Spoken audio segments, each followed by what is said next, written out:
নমস্কার বন্ধুরা, বিপাশাস ওয়ার্ল্ডের আরও একটি নতুন টিপসের ভিডিওতে তোমাদের সবাইকে স্বাগত আর অনেক ভালোবাসা জানিয়ে আজকে একটা নতুন ভিডিও শুরু করছি। দেখো বন্ধুরা, সকাল থেকে রাত পর্যন্ত মহিলাদের অনেক কাজকর্মই করতে হয়, তাই কিছু কাজকর্ম আমরা যদি একটু বুদ্ধি খাটিয়ে করি তাহলে কিন্তু নিজেদেরই লাভ হবে। আমরা অনেক কাজকর্ম করেও নিজেদের জন্য দিনের শেষে একটু সময় বার করতে পারবো, এমনকি কিছুটা খরচও বাঁচাতে পারবো। তো চলো বন্ধুরা, শুরু করা যাক আজকের ভিডিওটি ভালো লাগলে বন্ধুরা চ্যানেলটিকে সাবস্ক্রাইব করে পাশে থেকো আর অনেক অনেক শেয়ার করে দিও। প্রথম টিপস, দেখো বন্ধুরা, আমি এখানে একটা পেঁয়াজ নিয়ে নিয়েছি। তো এটা দিয়ে কি করব চলো তোমাদেরকে দেখাই। তো আমাদের মেয়েদের তো প্রধান একটা অলংকার হচ্ছে কানের দুল। তো আমরা কিন্তু বিভিন্ন ধরনের কানের দুলই পরে থাকি, সোনার এছাড়াও কিন্তু অক্সিডাইজ অনেক কিছুর কিন্তু আমরা ইমিটেশন কানের দুল কিন্তু পরে থাকি।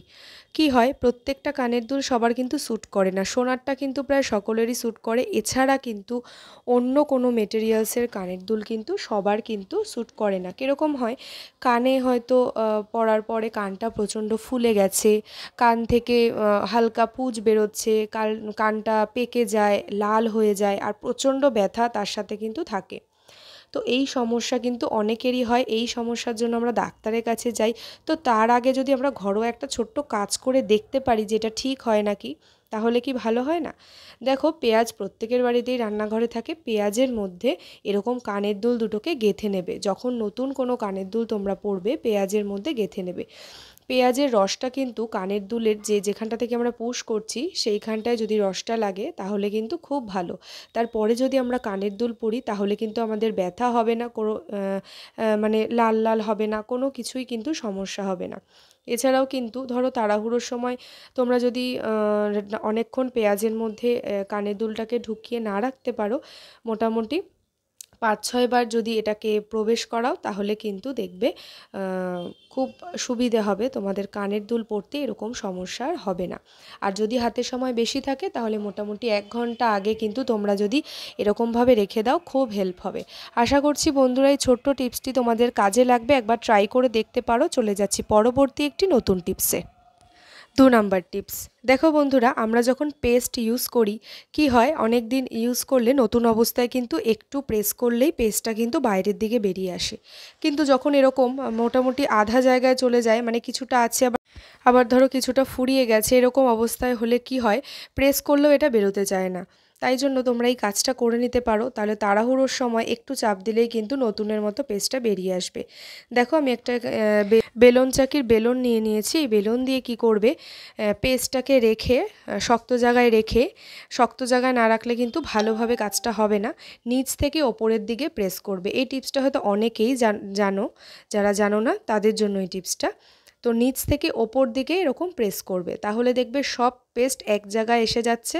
আর তোমরা বুঝতেও পারবে যে এই পেস্টটা আর কতদিন যাবে, তোমাদেরকে তৎক্ষণাৎ গিয়ে কিন্তু দোকান থেকে কিনতে হবে না। তোমরা কিন্তু অনেক দিন, মোটামুটি এই পেস্টটা ১ সপ্তাহ চলে যাবে। দেখো, দুটো পেস্ট আমার মোটামুটি শেষের দিকে ছিল, তাই আমি এটাকে বেলুন দিয়ে এরকম নিচ থেকে ওপরের দিকে কিন্তু চেপে এক জায়গায় এনে নিয়েছি। এতে কিন্তু আমাদের এটা প্রেস করতে সুবিধা হবে, বেশি কিন্তু চাপাচাপি করতে হবে না।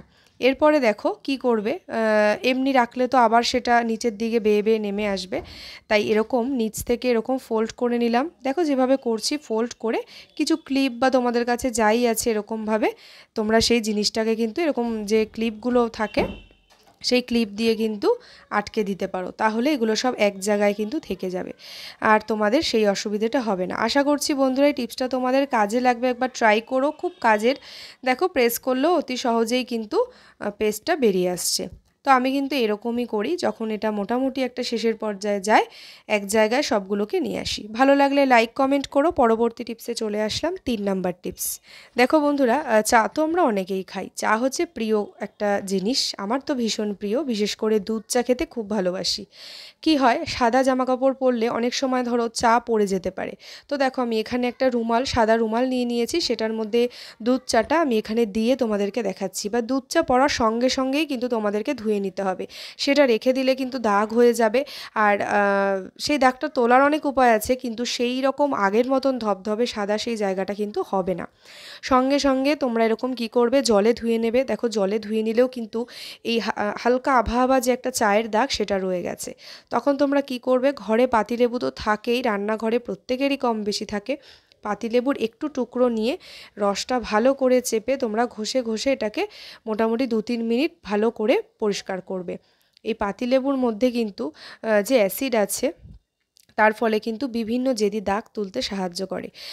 বাচ্চাদের দেখবে স্কুল ইউনিফর্ম বিশেষ করে সাদাই হয়, সেই সাদা জামা কাপড় কিন্তু অনেক সময় ওরা কিছুর দাগ লাগিয়ে নিয়ে আসে, পেনের দাগ, কালারের দাগ। তোমরা লেবু ঘষে দেখবে অনেকটা কিন্তু উঠে যাবে, মানে পুরোটা না উঠলেও হালকা হয়ে যাবে।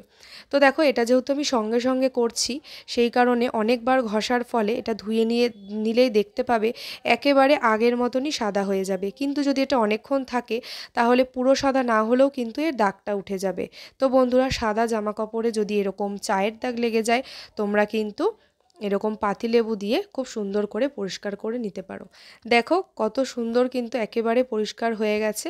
এখন থেকে সাদা জামা কাপড় নিয়ে আর কোনো চিন্তাই করো না। আশা করছি বন্ধুরা টিপসটা তোমাদের প্রত্যেকের কাজে লাগবে। খুব কাজের একটা টিপস। ভালো লাগলে লাইক করো, কমেন্ট করো, আর সবার যাতে হেল্প হয় প্রত্যেকের মাঝে শেয়ার করে দিও।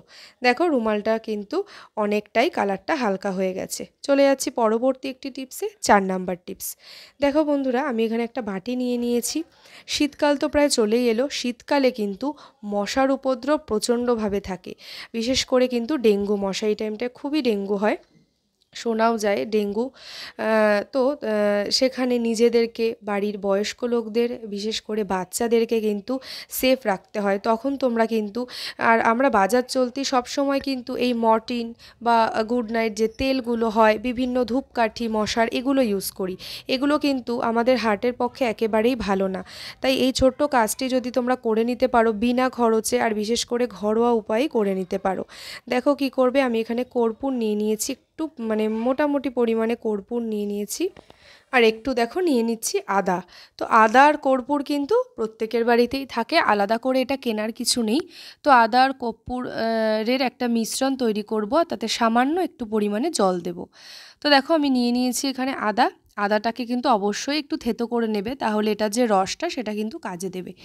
আদার রস আর এই কর্পূরের রস একসাথে কিন্তু মিশে একটা স্ট্রং লিকুইড তৈরি হবে, আর একটা স্ট্রং স্মেল এখান থেকে কিন্তু বেরোবে। তার ফলে কিন্তু কোনো মশা পোকা কিছু কিন্তু ঘরের চারপাশে আসতেই পারবে না।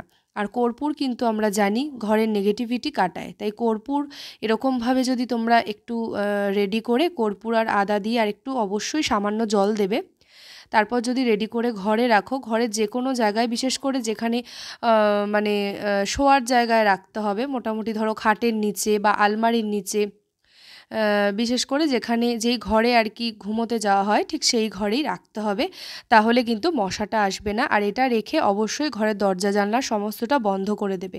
দেখবে দরজাটা খুললে ঘরে কর্পূরের একটা খুব সুন্দর স্মেল, সেটা ঘরের কিন্তু অনেক ভালো নেগেটিভিটিও কাটায়, আর দেখবে মানে মশাটাও কিন্তু থাকবে না।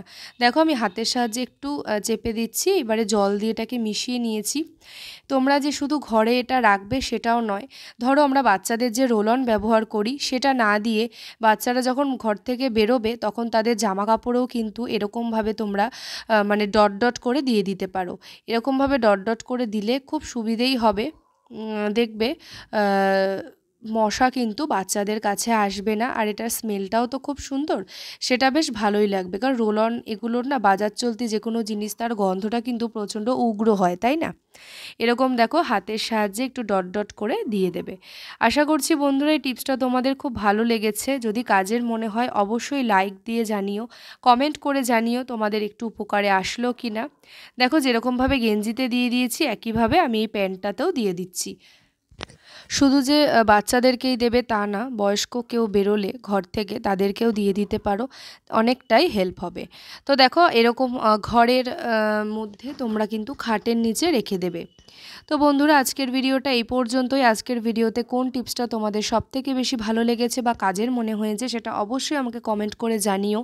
কে কোথা থেকে আমার ভিডিওটি দেখছো সেটাও কমেন্টে জানিও। যারা এতক্ষণ পর্যন্ত আমার ভিডিওটি দেখছো তাদেরকে অনেক ধন্যবাদ আর ভালোবাসা। আর ভিডিওটি ভালো লাগলে যারা নতুন বন্ধুরা আমার চ্যানেলটিকে সাবস্ক্রাইব করে পাশে থাকা বেল বাটনটা অল করে আমার পাশে থেকো। তো চলো আজকের মতন এই পর্যন্তই। পরের দিন নতুন ভিডিও নিয়ে এরকম হেল্পফুল টিপস নিয়ে আবারও দেখা হচ্ছে। আর ততক্ষণ তোমরা সবাই ভালো থেকো, সাবধানে থেকো, সুস্থ থেকো আর অবশ্যই বিপাশাস ওয়ার্ল্ডের পাশে থেকো। আর ভিডিওটি যদি ভালো লেগে থাকে তাহলে ভিডিওটি অনেক অনেক শেয়ার করে দিও। চলো বন্ধুরা আজকের মতন এই পর্যন্তই।